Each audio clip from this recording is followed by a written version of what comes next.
que cada fã de Ben 10 tem sua fase favorita. Tem gente que prefere o clássico, com o Ben ainda criança, o Omnitrix todo bugado e aquela musiquinha da hora que fica na cabeça. Outros gostam do Omniverse, que tem um traço mais cartunesco e uma vibe mais descontraída, mas pra mim, Força Alienígena é o auge. Não é só porque os personagens estão mais velhos ou porque os aliens ficam mais sombrios, é porque, pela primeira vez, a série para de tratar as coisas de forma mais infantil e começa a abordar questões reais mais densas e mais humanas. Porque assim como os personagens, a trama também amadurece. Os diálogos começam a ganhar mais peso e os vilões deixam de ser só monstros para se tornarem ideias. E é nessa fase que o desenho começa a falar sobre guerra, preconceito, fanatismo, sacrifício e principalmente sobre mudança. E talvez nenhum episódio represente isso tão bem quanto Companhia Solitária, aquele que o Ben fica preso num planeta deserto ao lado de um alien completamente fascista. O episódio começa com o time enfrentando um soberano, uma raça alienígena que acredita ser pura e superior a todas as outras. No meio da luta, o Kevin acidentalmente ativa um portal dimensional e o Ben e o comandante soberano Henrasik III acabam presos juntos em um planeta deserto. E aí já dá pra ver que esse episódio vai ser diferente, porque não se trata só de mais uma briga. A partir do momento em que os dois ficam isolados, o episódio vira quase um ensaio sobre convivência, intolerância e identidade. O Henrasik é frio,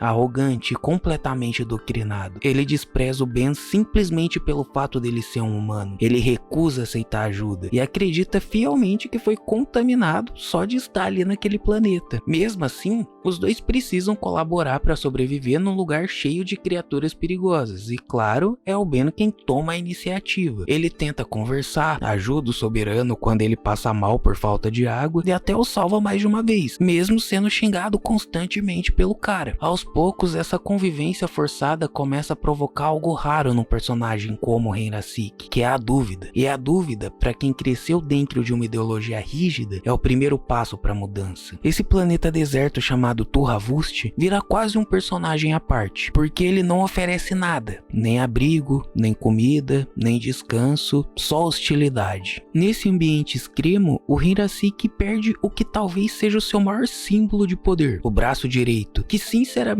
eu acho uma bela de uma referência. Só que o Ben salva ele. Com o fogo fato, ele regenera o braço do Henrasik usando o DNA de outra espécie. E pra um soberano, isso não é só um ferimento, é uma heresia genética, tá ligado? Então o Henrasik entra em crise, porque ele foi salvo por alguém que ele considera inferior. E agora ele tem literalmente a marca do impuro no corpo. Eu acho interessante que esse episódio poderia forçar uma redenção imediata, mas não. O Henrasik não muda de ideia na hora, ele fica em silêncio, se afasta, e só mais tarde, quando eles estão prestes a escapar, ele toma uma decisão inesperada. Ele recusa voltar para a Terra com o Ben, diz que não pode mais viver entre os seus, que agora, com o braço corrompido, não seria mais aceito pela sua própria espécie, e decide ficar exilado naquele planeta. Então, pela primeira vez, um personagem que cresceu numa ideologia que prega a superioridade da raça, faz uma escolha livre, e essa escolha é abrir mão do sistema em que ele foi criado. A história do Henrasik não é sobre um vilão que vira mocinho, é sobre um personagem que foi criado para acreditar numa ideia e que pela primeira vez é forçado a questionar essa ideia. E isso não acontece com um discurso bonito nem com uma explosão épica. Acontece quando ele perde algo que achava essencial e descobre que ainda pode viver sem aquilo. Esse episódio mostra que mudar não é fácil e que às vezes o primeiro passo da mudança é reconhecer que você pode estar errado. É como diz aquela clássica frase do Sócrates: só sei que nada sei. Parece uma frase bem simples, né? Mas ela carrega uma das maiores verdades da humanidade. A gente precisa admitir nossa ignorância antes de buscar qualquer tipo de evolução. Porque é fácil jogar o outro como fanático, extremista, insignificante ou até mesmo ignorante. Mas a verdade é que todo mundo, inclusive eu, inclusive você, foi criado dentro de alguma estrutura. E essas estruturas moldam o que a gente acredita ser certo ou errado. Como diria o Nietzsche, convicções ilusões são inimigas mais perigosas da verdade do que as mentiras. O problema não é ter uma crença, o problema é acreditar nela de olhos fechados. E talvez por isso o Hinrasiki seja um dos personagens mais interessantes de toda a franquia. Não porque depois ele se redime e vira um herói, mas porque ele tem dúvida. E num mundo onde todos querem estar certos o tempo inteiro, ter dúvidas se torna um ato de coragem. No fim das contas, Companhia Solitária não é só um episódio sobre dois inimigos tentando sobreviver. É um episódio sobre como a convivência pode abalar certezas, sobre como a empatia, mesmo entre espécies completamente diferentes, pode abrir rachaduras numa ideologia, e sobre como a dúvida, muitas vezes, é o que nos salva de vivermos presos em uma ideologia autoritária. O Hinrasiki não vira um herói no sentido tradicional, mas ele faz algo muito mais raro. Ele reconhece o seu próprio erro, e talvez seja por isso que essa história, mesmo sendo de um desenho animado, diga tanto sobre a vida real. Porque no fundo, todo mundo já foi ou ainda é prisioneiro de alguma crença, e todo mundo, em algum momento, vai precisar se perguntar: será que o que eu acredito faz sentido mesmo?